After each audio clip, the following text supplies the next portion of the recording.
اور یہ بہت بڑا ایک لمحہ فکریہ ہے کہ پولیس اب مجھے یہ سمجھ نہیں آتی محمد بھائی کہ پولیس ڈپارٹمنٹ پولیو کے اوپر جو ڈیوٹیاں لگائی جاتی ہیں، اب پولیو کے اوپر اب دیکھیں ہمارا ڈیرہ اسماعیل خان جو ہے وہ پولیو میں نہیں شمار ہوتا. اب اس سے پہلے بھی ایک پروگرام میں کہہ چکا ہوں کہ پولیو جو ہے وہ ضم شدہ اضلاع کی طرف ہے، میں مانتا ہوں، لیکن اس طرف جو ہے وہ ٹیمیں نہیں بھیجی جاتی، وہاں پر لوگوں کو اویئرنیس نہیں دی جاتی، شعور اور ان کی آگاہی مہم نہیں چلائی جاتی. اب حالانکہ ہمارے جو یہاں پر ڈیرہ اسماعیل خان کے جو پولیو کوارڈینیٹر ہیں ڈاکٹر عرفان عزیز صاحب، میں اگر یہ کہوں کہ وہ نااہل ترین شخص ہے، اور ان کی ناقص حکمت عملی کی وجہ سے بار بار ڈیرہ اسماعیل خان سٹی کو ہی ٹارگٹ کیا جاتا ہے کہ پولیو کی جب بھی کمپین شروع ہوتی ہے تو اس پر یعنی پولیس سے آپ سیکورٹی لیتے ہیں اور ساتھ پھر پولیس والے ساتھ ساتھ پھر رہے ہوتے ہیں ڈور ٹو ڈور، اور دوسرا اگر کوئی والدین یا کوئی یہ کہہ دیتا ہے، انکار کر دیتا ہے، تو اس کو پولیس کا جو ہے نا وہ ڈراوا دھمکایا دیا جاتا ہے. تو یہ انتہائی غلط بات ہے. یہاں پر جو پولیو کا آپ نے ذکر کیا نا، دیکھیں ابھی بھی پولیو کی مہم جو ہے شروع ہے، آج سے ہی غالباً شروع ہوئی ہے کہ اب یہ جو مہم شروع ہوئی ہے اس دوران بھی ڈبل سواری پر پابندی ہوتی ہے، آپ کو پتہ ہوگا. دیکھیں جی یہ محمد بھائی یہ پہلی مرتبہ ہوا ہے ڈیرہ اسماعیل خان میں کہ ضلعی انتظامیہ نے پولیو کی مہم کے دوران موٹر سائیکل کی ڈبل سواری پر پابندی لگائی ہے. اب میں اس دن آ رہا تھا تو مجھے بڑا افسوس ہوا کہ ایک ہمارا پولیس والا ہمارا ہی رکھوالا ہے، میں یہ نہیں کہتا ہوں کہ وہ کسی اور کی جان و مال کا تحفظ کر رہا ہے، لیکن ایک بندہ موٹر سائیکل پر اپنی گھر والی کو لے کر جا رہا تھا، وہ منتیں کر رہا تھا اس چوک کے اوپر، یہ رحمانیہ چوک کی میں بات کر رہا ہوں، کہ وہ منتیں کر رہا تھا کہ جی میں ہسپتال لے کے جا رہا ہوں، اور وہ پولیس والا جو تھا وہ بضد تھا اس بات پر کہ نہیں جی آپ یہاں سے جو ہے نا واپس چلے جائیں، ڈبل سواری پر پابندی ہے. اچھا پولیو کے اوپر دیکھیں، پولیو جو ہے پولیو ایک UNICEF کے ادارے کے تحت جو ہے نا یہ ایک کمپین چلتی ہے، ٹھیک ہے جی. اچھا اس میں WHO بھی انوالو ہے. اب ہوتا یہ ہے کہ ہماری پولیس ڈپارٹمنٹ میں کوئی بھی ہمارا پولیس کا بھائی جو شہید ہو جاتا ہے، اس کے لواحقین کو حق تو یہ بنتا ہے نا کہ پولیو والے جو ہیں وہ کمپنسیٹ کرے، محکمہ صحت کمپنسیٹ کرے، UNICEF اسے کمپنسیٹ کرے. لیکن ہوتا کیا ہے کہ ہماری صوبائی گورنمنٹ کے خزانوں میں سے پولیس ڈپارٹمنٹ جو ہے وہ ان کے لواحقین اور ان کے گھر والوں کو جو ہے وہ کمپنسیٹ کر رہا ہوتا ہے، وہ ان کو جو کلیم ہوتا ہے جو بھی ہوتا ہے ان کے ساتھ، ان کے بچوں کے روزگار کے حوالے سے وہ سارا کچھ پولیس ڈپارٹمنٹ کرتا ہے. حالانکہ یہ ایک بہت بڑا سوالیہ نشان ہے، اس پر آج تک ہمارے کسی بھی صحافی بھائی نے آواز نہیں اٹھائی کہ جو یہاں پر پولیو کا کوارڈینیٹر ہے وہ صاحب کیا کر رہا ہے. اچھا اور دوسری بات یہ ہے کہ پولیو کی مہم کے آغاز پر باقاعدہ طور پر ایک آگاہی مہم شروع کی جاتی ہے جس کا ایک ہینڈسم بجٹ جو ہے وہ رکھا جاتا ہے. بالکل آگاہی کے حوالے. اچھا یہ کیا کرتے ہیں ہمارے جو کوارڈینیٹر صاحب ہیں، پولیو کوارڈینیٹر صاحب، یہ کیا کرتے ہیں محمد بن خالد صاحب کہ یہ 2-4 میڈیا پرسنز کو انہوں نے اپنے ہی کچھ رکھے ہوئے ہیں جن کو بلا لیا جاتا ہے، اور ان کو اب خدا بہتر جانتا ہے کہ ان کو پیمنٹ کرتے ہیں نہیں کرتے، لیکن ان کو بلا کے یہ کہتے ہیں جی یہ آگاہی مہم ہے، آپ اس کو وائرل کریں. یعنی یہ کیا طریقہ کار ہوا؟ اس کے لیے تو آپ کو بازاروں میں پینفلیکس لگانے چاہیے، اشتہارات لگانے چاہیے، لوگوں میں اعلانات کرانے چاہیے تاکہ والدین جب آپ کے پولیو ورکر جب ڈور ٹو ڈور جائیں تو آپ کو مزاحمت کا سامنا نہ کرنا پڑے، وہاں والدین یہ نہ کہیں. میں آپ کو آج کی ایک خبر بتاؤں کہ آج بھی مقام پر واقعہ ہوا ہے یہ. میں سر آپ کو ایک بات بتاتا ہوں کہ آج گرہ کوٹ عیسیٰ خان میں بالکل والدین نے انکار کر دیا ہے اپنے بچوں کو پولیو کے قطرے پلانے سے کہ آج تک ہم سیلاب کی وجہ سے یہاں پر ڈوبے پڑے ہیں، ہم ایک ڈبے نما ایک زندگی گزار رہے ہیں، اور ہمارے پاس نہ اے سی صاحب آیا ہے نہ ڈی سی صاحب آیا ہے، جبکہ یہ پولیو کے قطرے پلانے والے جو مطلب ورکرز ہیں یہ آ گئے ہیں، لہٰذا ہم اپنے بچوں کو پولیو نہیں پلاتے۔ اب دیکھیں یہاں پر بہت بڑا ایک سوالیہ مارکس ہے کہ میں اگر بات لمبی کروں تو بہت لمبی ہو جائے گی کہ محکمہ صحت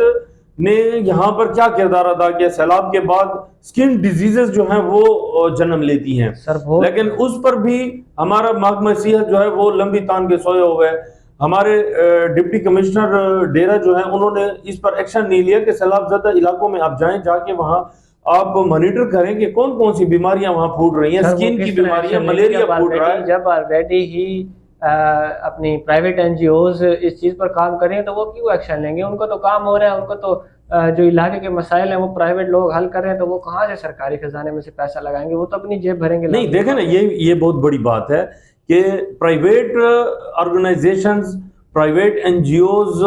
وہ مدد کر رہے ہیں ایک انسانی ہمدردی کے تحت، ٹھیک ہے۔ گورنمنٹ کو اپنا ایک کردار ادا کرنا چاہیے تھا، گورنمنٹ کے اداروں کو ایک اپنا کردار ادا کرنا چاہیے تھا، یہ ثابت کرنا چاہیے تھا کہ محکمہ صحت نے بھرپور طریقے سے کام کیا ہے۔ اب یہاں پر پھر ایک مجھے بات یاد آ رہی ہے کہ ملیریا کے حوالے سے درمیان میں ایک این جی او MERF کے نام سے این جی او نے MRAF، تو وہی انہوں نے ایک مچھردانیاں جو ہیں یہاں پر تقسیم کی۔ بالکل۔ اب ڈیرہ اسماعیل خان میں دیکھیں، ڈیرہ اسماعیل خان میں سیلاب نہیں آیا،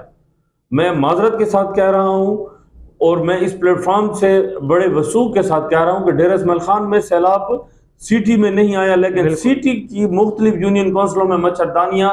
اور غیر منصفانہ طریقے سے تقسیم کی گئی ہیں۔ اسی طرح جو سیلاب زدہ علاقے تھے وہاں پر یہ لوگ گئے بھی نہیں ہیں۔ اچھا، اس میں بہت سارا جو وہ اس کا جو یہ مارف این جی او کا جو یہاں کا کوارڈینیٹر ہے، نعیم غالباً اس کا نام ہے، نعیم مروت، بالکل صحیح کہہ رہے ہیں، ہمارے پاس بھی آیا ہے۔ وہ الٹا اب اس سے آپ صرف یہ ایک سوال پوچھ لیں کہ آپ ہمیں صرف جو سپروائزر کی آپ نے بھرتی کی ہے اس کا آپ ڈیٹا ہمیں دے سکتے ہیں؟ یعنی اب UC4 میں UC3 کے سپروائزر کام کر رہے ہیں، ان کو کیا پتا ہے کہ اس علاقے میں کون کون سے لوگ غریب ہیں، کون مستحق ہیں، کن کو مچھردانی دی جا سکتی ہے اور کس حد تک جو ہے نا مطلب وہ جا سکتے ہیں، جب اس کو پتہ ہی نہیں ہے۔ یہ انہوں نے اپنے من پسند جو ہے نا لوگوں کو اس میں شمار کر دیا ہے۔ اب اچھا، میں پھر دوبارہ اس بات پر آتا ہوں کہ اس پر محکمہ صحت کو یہ چاہیے تھا کہ ملیریا کے حوالے سے، اچھا سکن ڈیزیزز کے حوالے سے یہ ایک مہم چلائی جاتی کہ ان علاقوں میں معصوم بچے، عورتیں، بوڑھے جو بہت جلد ایفیکٹ ہوتے ہیں تو ان کے بارے میں کمپین کرنی چاہیے تھی، کیمپس لگانے چاہیے تھے، لیکن اس طرح کا ہم نے شومی قسمت کی ہمیں کہیں پر بھی نظر کوئی نہیں آئی۔ انیشیٹو ہمیں نظر نہیں۔ اچھا سر جی، گمل یونیورسٹی کے جو موجودہ حالات ہیں اس حوالے سے میں نے کہا تھوڑی سی گفتگو کر لیتے ہیں کہ یہ بتائیں کہ ابھی جو آپ نے دیکھا ہوگا کہ گمل یونیورسٹی میں وائس چانسلر صاحب کی تعیناتی ہوئی ہے، پرو وائس چانسلر صاحب کی، ڈاکٹر شکیب صاحب کی۔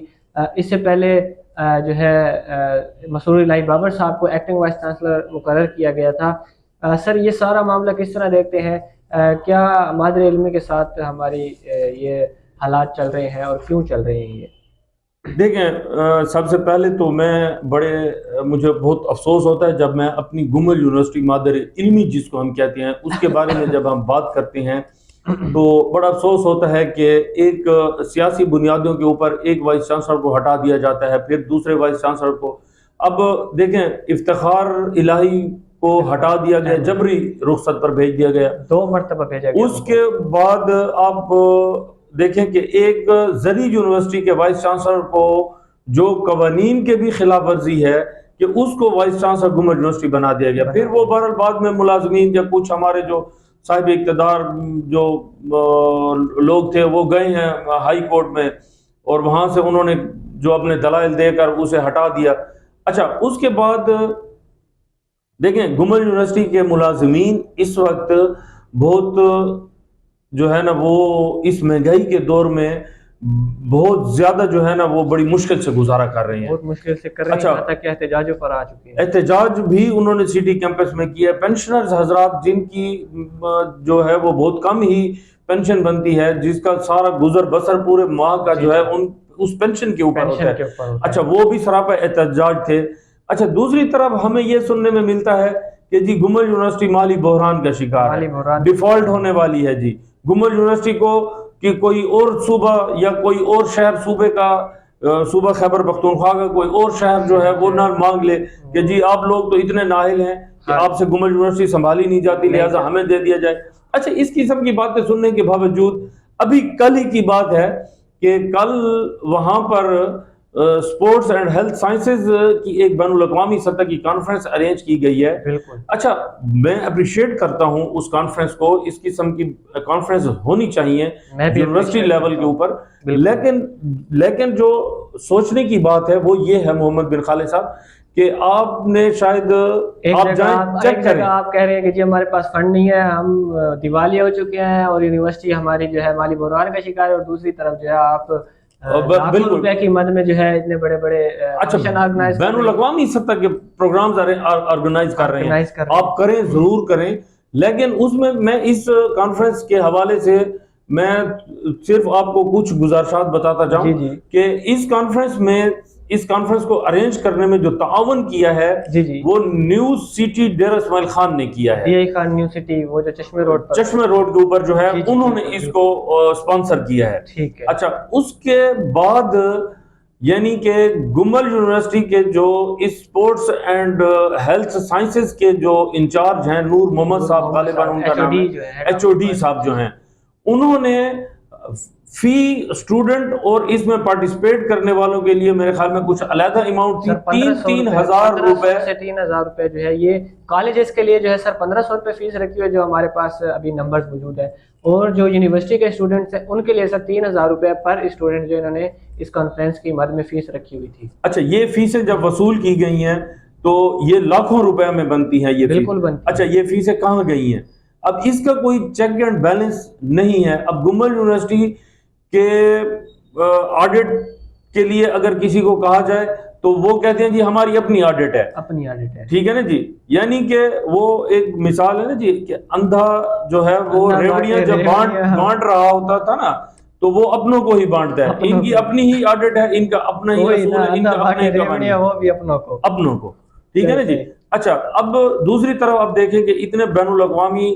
کانفرنس کرائی جا رہی ہے, اس کو ایک ڈیرہ اسماعیل خان کی ایک ہاؤسنگ سوسائٹی جو ہے وہ اسپانسر کر رہی ہے. مکمل تو اسپانسر نہیں کیا ہوگا سر, لازمی بات ہے, لاکھوں روپے کا خرچہ ہوتا ہے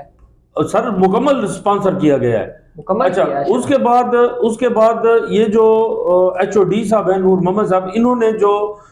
یہ تحائف دی ہیں, یہ جو شیلڈیں بنائی گئی ہیں, یہ جو چترالی چوہے جو ہیں پہنائے گئے ہیں, یار بے شک کیا جائے, لیکن اس صورت میں کیا جائے نا کہ جب آپ کے مادر علمی کے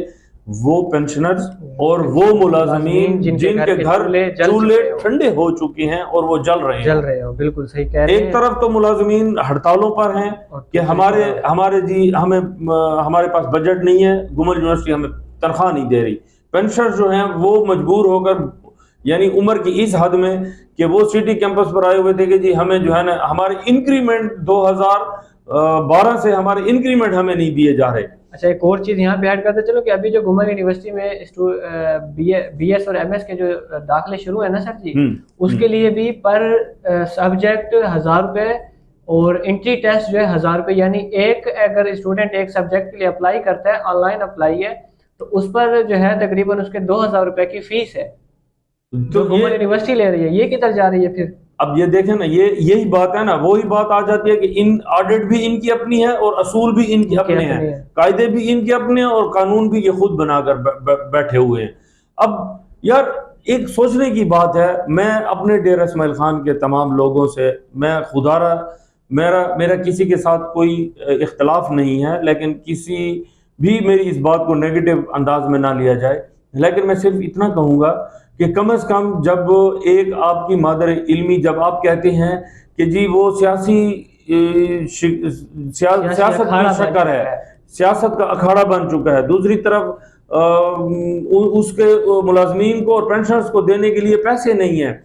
فیول کم استعمال کرو، وی سی صاحب جہاں تک بھی کہہ چکے ہیں فیول کم استعمال کرو کیونکہ ہمارے پاس بجٹ نہیں ہے۔ جب آپ کے پاس کچھ نہیں ہے تو پھر اتنے بڑے بڑے پروگرام آرگنائز کرنے کی کیا ضرورت ہے؟ اچھا، اور وہ بھی سپورٹس اینڈ ہیلتھ سائنسز کے حوالے سے، مطلب اس سے کیا آپ پیغام دنیا کو دینا چاہتے ہیں کہ ہمارے پاس جو ہے بس صرف اسی میں کام ہو رہا ہے، باقی جو ہمارے ڈپارٹمنٹس ہیں، باقی جو ہمارے مضامین ہیں ان میں ہم کچھ بھی نہیں کر رہے یا کچھ کرنے کے قابل ہی نہیں ہیں ہم؟ تو میں خدارہ میں اس پروگرام کے توسط سے بھی اور جو میرے سننے والے ہیں میں ان کو بھی یہ کہتا ہوں کہ کم از کم یہ جو ایچ او ڈی نور محمد صاحب ہیں، ان کے اس اقدام جو انہوں نے لوگوں سے، جو اسٹوڈنٹ سے، جو مختلف ڈیر اسماعیل خان کے کالجوں سے جو انہوں نے 3-3 ہزار روپے اکٹھے کیے ہیں اور جو ان کو سپانسر کیا گیا ہے، یہ اس کا حساب ضرور ہونا چاہیے، ضرور ہونا چاہیے سر، ضرور ہونا چاہیے۔ سر بہت شکریہ۔ آج کا پروگرام ناظرین ہمارا ادھر ہی ختم ہوتا ہے، فی الحال کے لیے اجازت دیجیے ہمیں، اللہ حافظ۔ آپ کا میزبان محمد بن خالد، آپ دیکھ رہے ہیں پروگرام ریئل ٹاک۔ پاکستانی قوم اور اس کے محافظوں والی قوم مل کے احتیاط کریں۔